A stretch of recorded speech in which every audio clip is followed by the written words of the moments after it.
অবশেষে ভারতে খেলতে যাচ্ছে না বাংলাদেশ। ক্রীড়া উপদেষ্টা আসিফ নজরুল বলেছেন, আইসিসির কাছে তারা সুবিচার পাননি। এই কথাটা সত্য। বাংলাদেশ অনড় অবস্থানে রয়েছে। মুস্তাফিজকে দিয়ে যে সমস্যার সৃষ্টি হয়েছিল তা দূর হয়নি বলেই পরবর্তী পর্যায়ে টি-20 বিশ্বকাপের এই সমস্যার সৃষ্টি। আমরা চেয়েছিলাম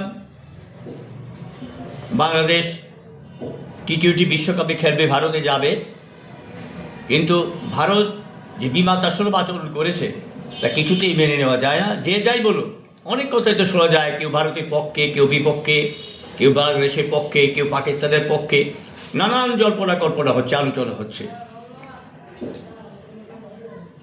আমি মনে করি এই ক্রিকেট খেলাটাকে নিয়ে সরকারের কোনো লোক এত বেশি মাতম করেছে, যার জন্য এটা একটা ভেজাল হয়ে গেছে।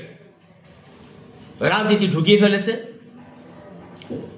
দেশের ভিতর ও বাহির থেকে ক্রিকেট খেলাকে নিয়ে যারা ভারত বিরোধী তারা এক প্রকার কথা বলছে, যারা ক্রিকেটের পক্ষে তারা বলছে একরকম কথা, যারা ভারতের পক্ষে আছে তারাও বলছে আরেক কথা, যারা পাকিস্তানের পক্ষে আছে তারাও বলছে আরেক কথা। এই নিয়ে এমন একটা সৃষ্টি হয়েছে, আসল কোনটা এটি আমরা জানতে পারলাম না। হ্যাঁ, ভারত খারাপ ব্যবহার করছে, অত্যন্ত সত্য কথা, এটা আমরা ধরে নিলাম।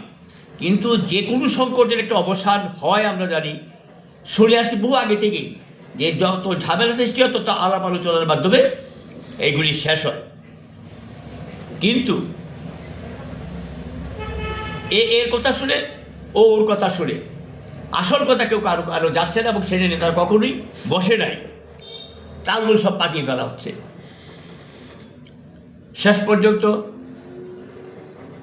গত পরশুদিন যে ভোটাভুটি হয়েছে আইসিসি, এতে বাংলাদেশের পক্ষে দুটো ভোট পড়েছে, একটা বাংলাদেশ আর একটা হলো পাকিস্তান, আর 13 ভোট পড়েছে ভারতে খেলার পক্ষে।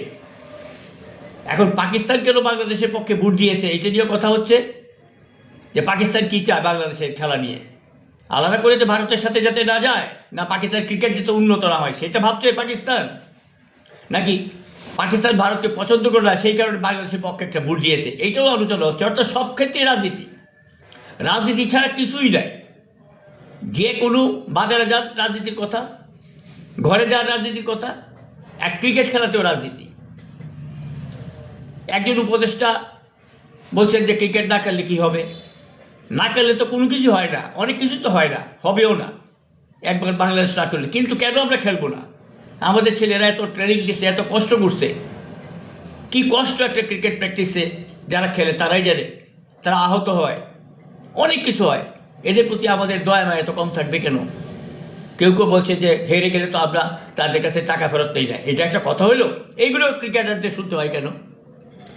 অনেক লোক এমন আছে যাদের কোনো যোগ্যতা নেই, তাদেরকেও পরিচালক পদে রাখা হয়েছে, এটা কেন করবে? মুখ ছেড়ে মুখের ডাল, যে সরকারি আসে না কেন নিজের লোকদের ঢুকিয়ে দেয়, তাদের যোগ্যতা না থাকা সত্ত্বেও। এইগুলি পরিহার করতে হবে। ক্রিকেট বলেন, ফুটবল বলেন, যোগ্য লোকদের আপনার স্থান দেন, যোগ্য লোকদের আপনারা সেখানে আনেন, তাহলেই খেলাধুলা ভালো হবে। এবং খেলাতে রাজনীতি ঢুকাবেন না, এটা অত্যন্ত গঠিত কাজ।